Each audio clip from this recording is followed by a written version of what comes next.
اعوذ باللہ من الشیطان الرجیم، بسم اللہ الرحمن الرحیم۔ سب سے پہلے دعا گو ہوں کہ آج تک جتنے بھی ہمارے شہداء ہیں، چاہے وہ شہداء پاکستان ہوں، شہداء لبنان، شہداء فلسطین، شہداء یمن، شہداء ایران، سب کو اللہ تعالیٰ شہداء کربلا کے ساتھ محشور فرمائے۔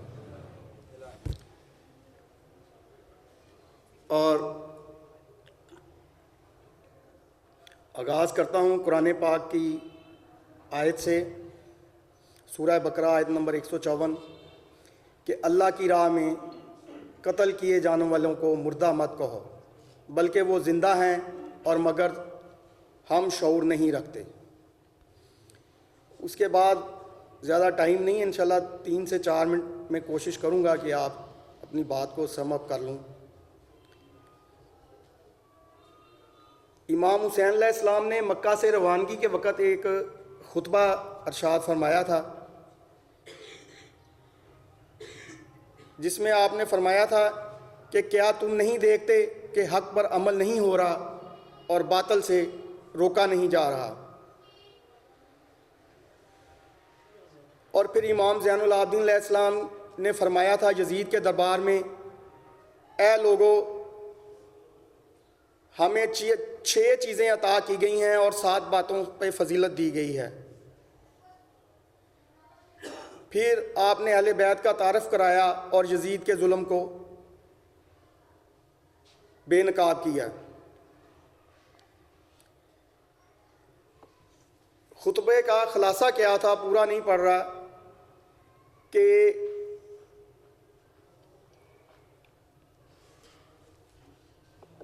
عزت کی موت ذلت کی زندگی سے بہتر ہے۔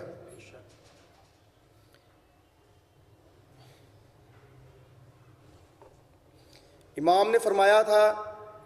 آگاہ ہو جاؤ، یعنی کہ اس ناپاک یزید نے مجھے 2 ہی راستوں کے درمیان لا کھڑا کیا ہے، ایک تلوار ہے یا ایک ذلت ہے۔ برادران، یہ جو ایک واقعہ ہوا ہے، یہ کوئی نئی چیز نہیں ہوئی۔ جو اہل حق پہ چلتے ہیں ان کے ساتھ یہ ہوتا رہتا ہے، اور پھر ان کے پاس 2 ہی راستے ہیں، یا تو وہ ظالم کے خلاف لڑتے رہیں یا پھر وہ جام شہادت نوش کر جائیں۔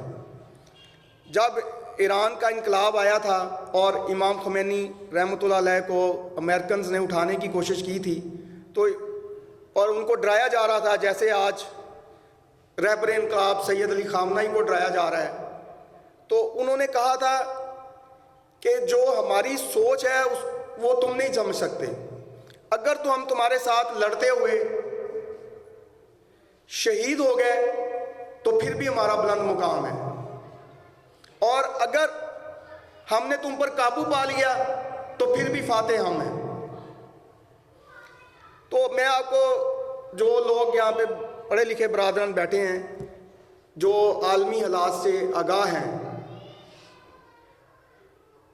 وہ جانتے ہیں کہ آج سے 2-3 مہینے پہلے ایک افغانستان کی مومنین کی مسجد پہ بھی اسی طریقے کا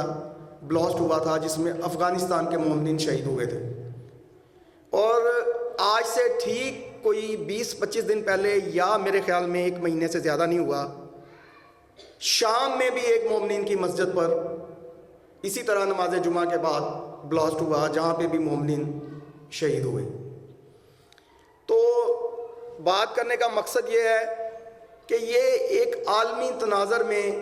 ہمیں ڈرایا جا رہا ہے۔ یہ ہمیں اس وقت ایک ٹرمپ خبیث ایک آرڈر لے کے آیا ہوا ہے، پیس آف بورڈ اس نے بنا دیا ہے، اب اس کو UN کی بھی ضرورت نہیں ہے، پیس آف بورڈ بنا دیا ہے، ہم یہ کریں گے، ہم وہ کریں گے، جو ہمارے ساتھ نہیں چلے گا ہم اس کو تہہ بالا کر دیں گے، وینزویلا کے صدر کو اٹھا لیں گے۔ تو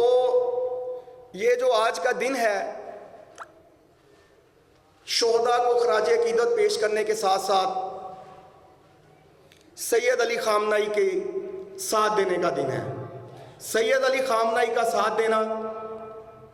جو ہے وہ ائمہ طاہرین کا ساتھ دینا ہے، رسول خدا کا ساتھ دینا ہے، امام زمانہ کا ساتھ دینا ہے۔ اور عالمی تناظر میں ایک اور بات آپ کو کرتا چلوں، جب صدر بش نے پہلی دفعہ، صدر بش سینئر جو تھا، پہلی دفعہ اس نے جب عراق پہ حملہ کیا تھا تو امریکہ میں ایک انہوں نے بنائی تھی امہ کونسل، جس میں پاکستان، انڈیا اور دوسرے ممالک کے جو شیعہ، ان کے جو سو کال شیعہ، ان کو اکٹھا کیا گیا تھا، اور انہوں نے امریکہ میں باقاعدہ ایک اجلاس کر کے بش کے اس اقدام کی بھرپور حمایت کی تھی۔ اور پھر اس امہ کونسل کا جو اجلاس مختلف ممالک میں وقتاً فوقتاً سال بعد، 2 سال بعد ہوتے رہے۔ آپ سے اس کا بات کرنے کا مقصد یہ تھا کہ اس دفعہ جو اس امہ کونسل کا اجلاس ہونے جا رہا ہے وہ میرے خیال میں 13-14 ایگزیکٹ ڈیٹ مجھے یاد نہیں ہے، فروری کو کراچی میں ہونے جا رہا ہے۔ اور اس شہادت کے پس منظر میں میں ایک بندے کی پوسٹ یا ویڈیو دیکھ رہا تھا، وہ کہہ رہا تھا جب امام زمانہ آئیں گے تب جمعے کی نماز واجب ہے۔ یہ مولویوں نے یہ نماز جمعے پہ ہمیں لگا دی ہے، اس کے ذمہ دار مولوی ہیں جو خود کو اپنے آپ کو مرکز ولایت کہتے ہیں۔ تو اب یہ 13 یا 14 فروری کو امہ کونسل کا ایک اجلاس کراچی میں ہونے جا رہا ہے، جس میں یہ سارے اس قسم کے لوگوں کو اجتماع کیا جائے گا اور مرجعیت کے خلاف اور اسلام کے خلاف ایک پروپیگنڈا مہم شروع کی جائے گی۔ ہمیں ایسی جو بھی مہمات ہیں اس سے باخبر رہنے کی ضرورت ہے، اور بانیان مجالس اور جتنے بھی ہمارے امام بارگاہ کے انجمن کے صدر ہیں، ان کو اس دفعہ جو محرم الحرام آنا ہے اس کے جو خطبہ ہے ان کو سوچ سمجھ کے سٹیج پہ لانا چاہیے۔ اور ایک دفعہ پھر میں